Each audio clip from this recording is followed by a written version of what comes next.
Okay, இப்போ நம்ம பார்க்க போகிறது பார்த்தீங்கன்னா எக்ஸசைஸ் 11.2ல் 4th சம் பார்க்கலாம்.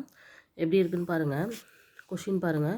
If a box of sweets is divided among 24 children.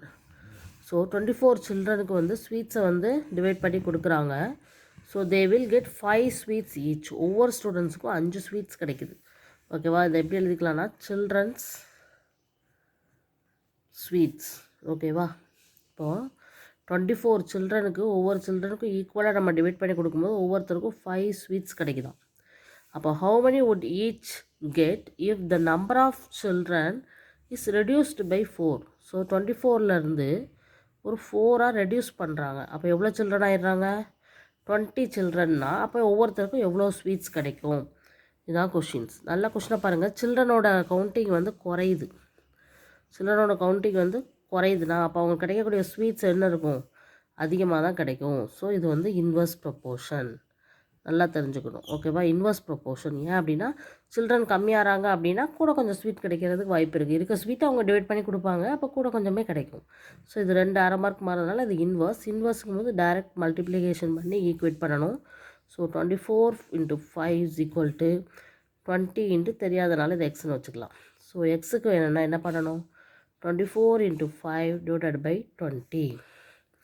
So இந்த 20 இருக்கு இல்லையா? 1 5 is 5, 4 5s are 20, 1 4 is 4, 6 4s are 24. So 6 number of sweets get every children.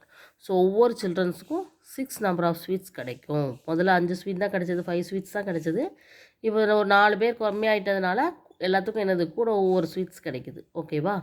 So இதுதான் இந்த கொஷின்ஸ். ஒவ்வொருத்தருக்கும் எக்ஸ்ட்ரா ஒரு ஸ்வீட்ஸ் 6 ஸ்வீட்ஸாக கிடைக்குது. ஸோ இதுதான் இந்த கொஷின். இதில் வந்து நம்ம இந்த இன்வர்ஸ் ப்ரொப்போர்ஷனுங்கிறத புரிஞ்சுக்கிட்டு எப்படி ஒரு டைரக்ட் ப்ரொப்போர்ஷனாக எப்படி எழுதணும், இன்வர்ஸ் ப்ரொப்போர்ஷனாக எப்படி எழுதணும். டைரக்ட் ப்ரொப்போர்ஷன்னா இப்படி இருக்குது இல்லையா? டைரெக்டாக இருக்கிறத டிவைட் பண்ணணும். 24/5 = 20/xன்னு டிவைட் பண்ணி எழுத போகிறோம். சரியா?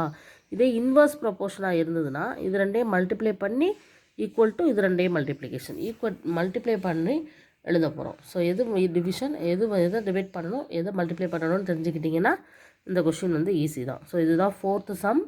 ஆன்சர் வந்து 6. Okay, thank you.